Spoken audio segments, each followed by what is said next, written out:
Good morning, good afternoon, and good evening. My name's James Schofield, and you're listening to My Growth Coaching, a podcast which explores the field of business coaching.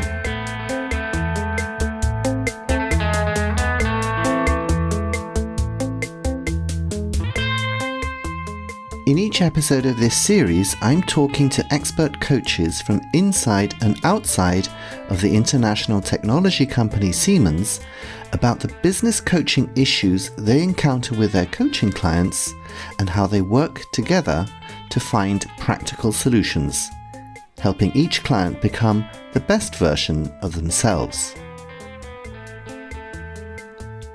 My guests will share interesting case studies about the challenges people face in their business life and how they deal with them.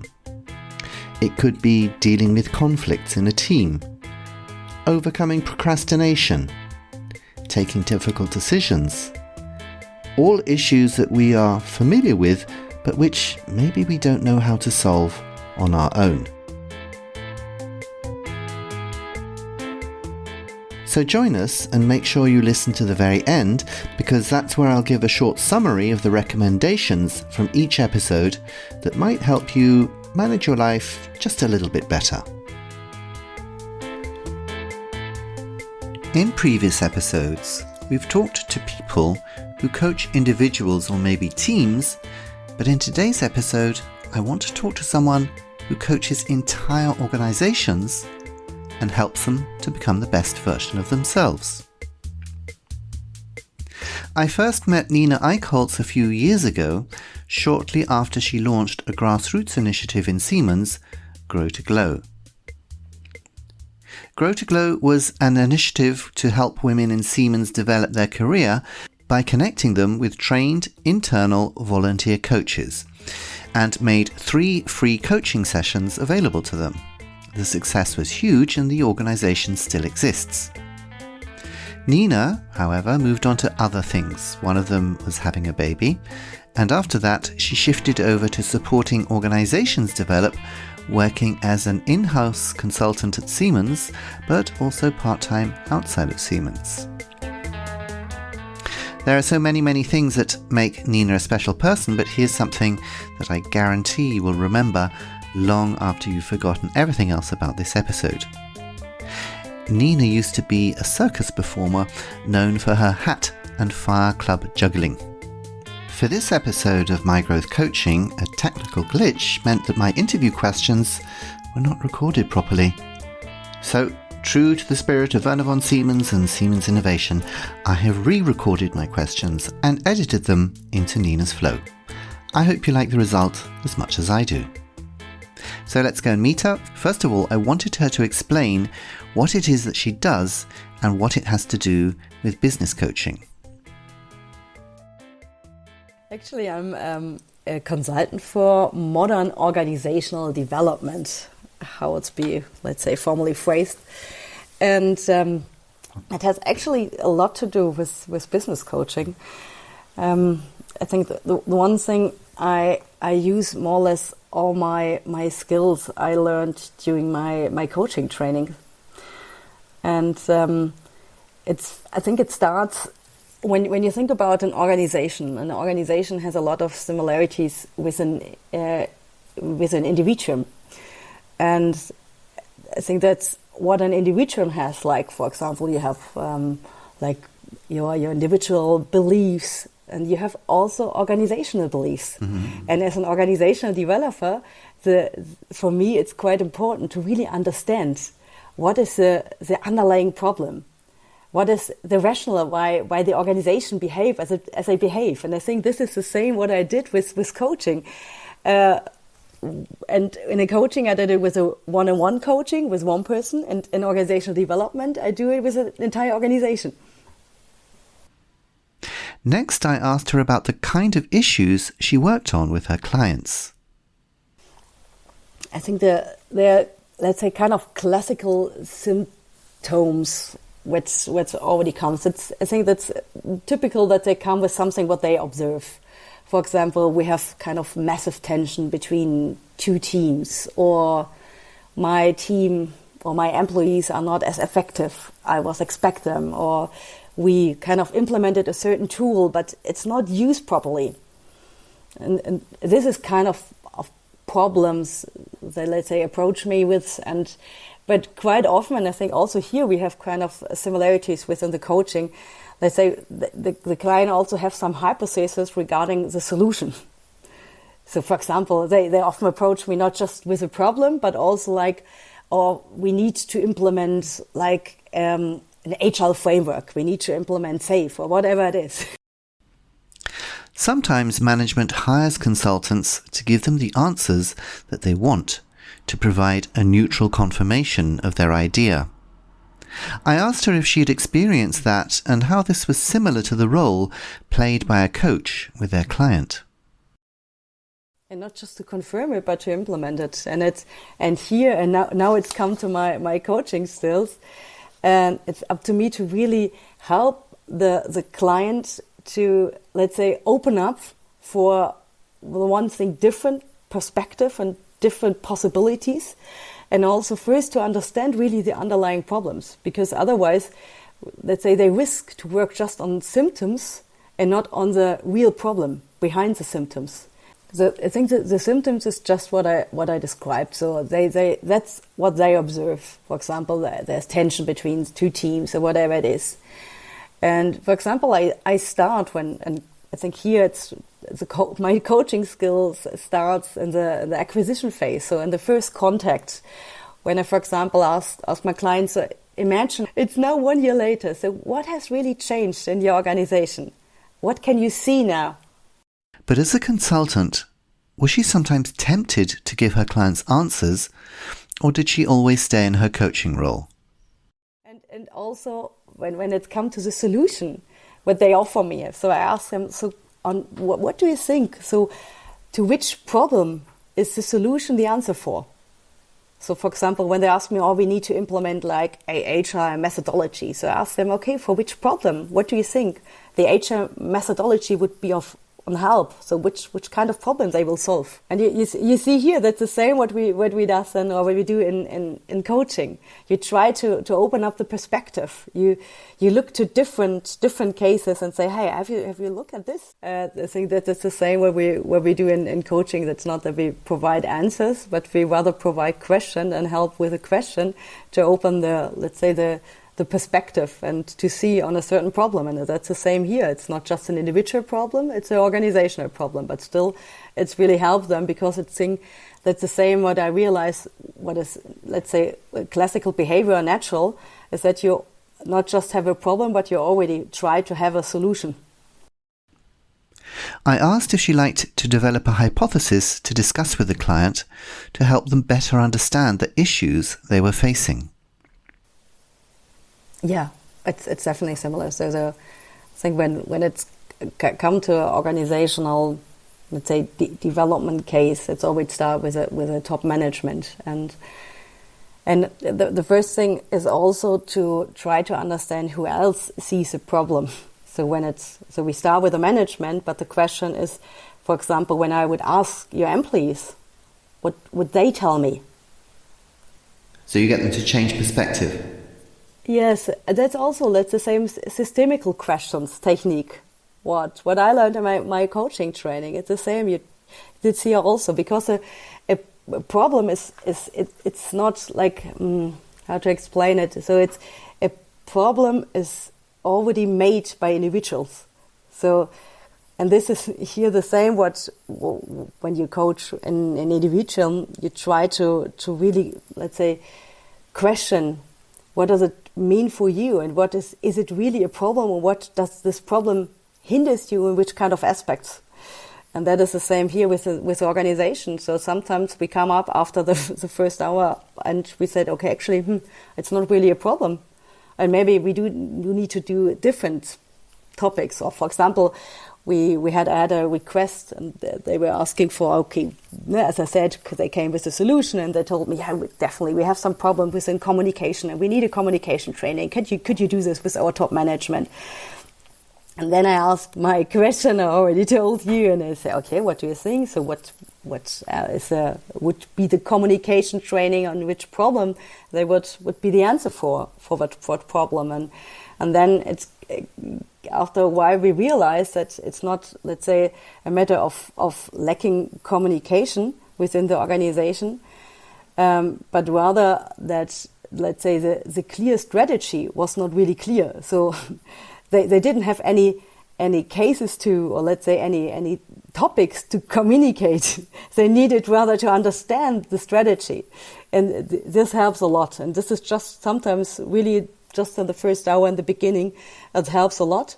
And it's open up different perspective, what could be different reasons. That still doesn't mean that you need to, let's say, address these topics, but on a different way than expected in the beginning. Mm. Are your clients also sometimes quite emotional? Oh yes, they're definitely. Not just in the beginning with the management, but later when it's come to explore the organization. And I think that's what I said in the beginning, that's something different, because within the organization I talk to many people and I confront the organization, and the organization is, let's say, is the different employees or are the different employees, and I confront them with specific, let's say, hypotheses. And for sure, the example I gave in the beginning, that they have tension between two teams, and when I confront them, this is still a tension. And you feel it as an individual. You feel that you're not heard, or whatever you just said. That's what you hear. But I rather look from the, let's say, structural perspective and say what hinders you to be heard, or what could we do to be heard, and not on the individual perspective. Let's say, what could you do as an individual, but rather how could we change the organizational structure, the expectation structure, that you feel better, you feel more heard, you feel that you could be more effective, whatever it is, but still it's emotional.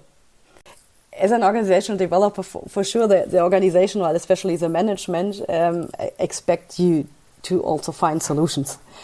But the same here, I try to develop them together with the organization. So first of all, it's up to me to really, let's say, understand and help the organization to understand the underlying problem. And now I support them to help, okay, now if you really understand the underlying problem, so what could you do? What are kind of the minimal levers you could change? Or let's say, what could you do in terms of structure? Or sometimes when it's just like a cultural pattern. For example, a cultural pattern could be like an organizational belief is only, like, say, power is, if you have knowledge, this is power.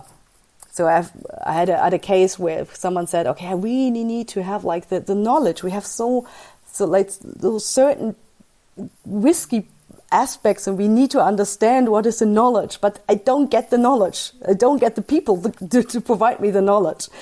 And then we realized, when we talked to the different people, and then we realized that they have an organizational belief that knowledge is power.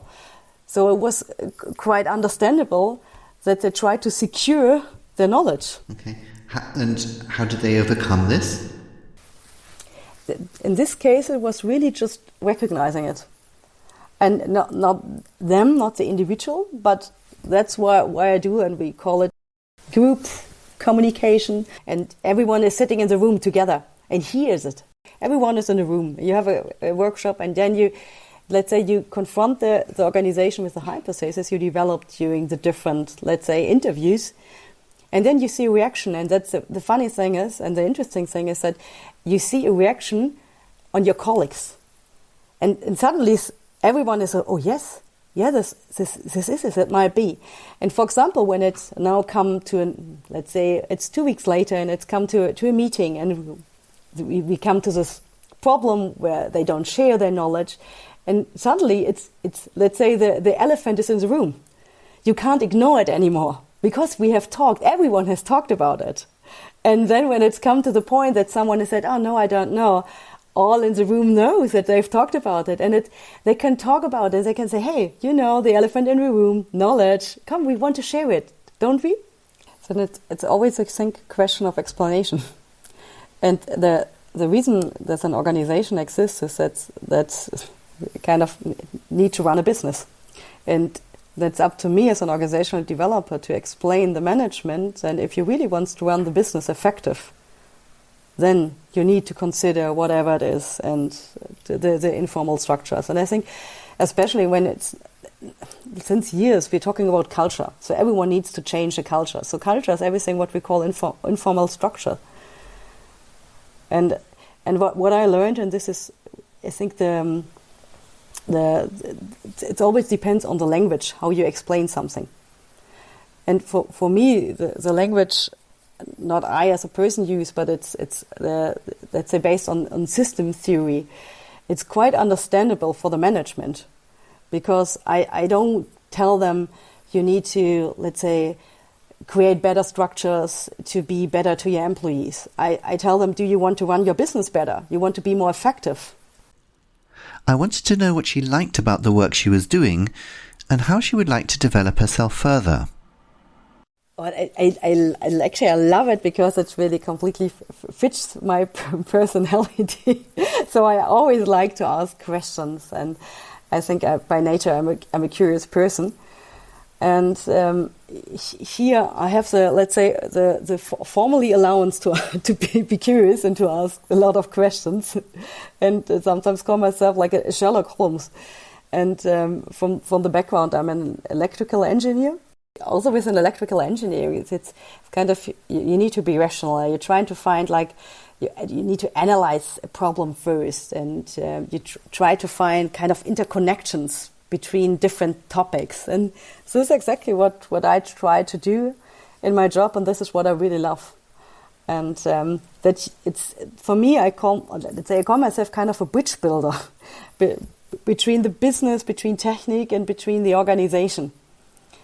And I have a strong driver, and this is I want to be effective, and I want to, let's say, help organization to be more effective. And after I realized that it's not just the individual, so that's where I started with, let's say, individual coaching, business coaching, what I really love. But for me, I wanted to scale it, and after I realized that I could use all my skills, which I trained and learned doing business coaching, but just I do it for organizations, and I could use all that what I learned and what I loved within business coaching, and now I can do it for organization. And for me, it's a bit more scaling topics because I want people to feel better. And from my perspective, you can do it in a one-on-one coaching, or you could do it also with an entire organization and help the organization to create structures where employees feel that they can be more effective and they can work with fun. For me, I'm as an individual, I think it's so important that especially management, and I talk to a lot of management which is responsible for the organization and to drive the organization to success, and I realize that one of the, let's say, key skills for them is to understand kind of organizational patterns, so like the mechanism of organization. This is what I really want to further develop, that I really support leaders, not just in helping them to shape an organization, but rather to see for themselves and to teach them how to see different topics. And that is where I want to further develop. As we wrapped up and I thanked Nina for taking part, she made a very interesting comment about how the conversation had helped her to reflect on her own role. It was such a pleasure. Thanks for asking me, and it helped me a lot to reflect. And I really liked it because the preparation I thought about, the connection between coaching and organizational development, and I surprised myself because I saw so many connection interlinks, and I was happy after realizing that I'm still doing what I love, but on a different perspective, always a different goal. So let's review the main points from this interview about coaching organizations. Nina was able to see many parallels between coaching individuals and coaching organizations. Firstly, it's necessary to be intensely curious. And what she likes about the job she has now is it gives her the license to ask lots of questions. Secondly, it's important to have good listening skills. You need to be able to listen very carefully to understand the issues that the client is concerned about. Thirdly, you should avoid simply accepting solutions offered by clients to remedy organizational problems. Always force your clients to answer the question, what problem is this solution you have in mind an answer to? Fourthly, encourage management to change perspective.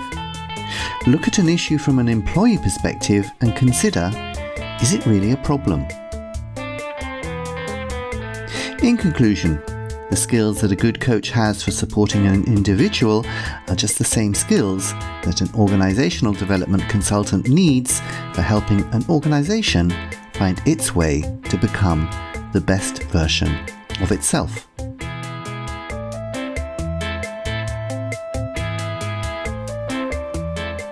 That's all from this episode of My Growth Coaching. If you like this podcast, please follow and give it a rating on whichever platform you use. And tell your friends about it too, especially if you think some of the ideas I discussed with my guests could be useful for them as well. After all, sharing is caring. I'll be back interviewing more great coaches about their experiences soon, so keep your eyes and ears open. Until then, take care and goodbye.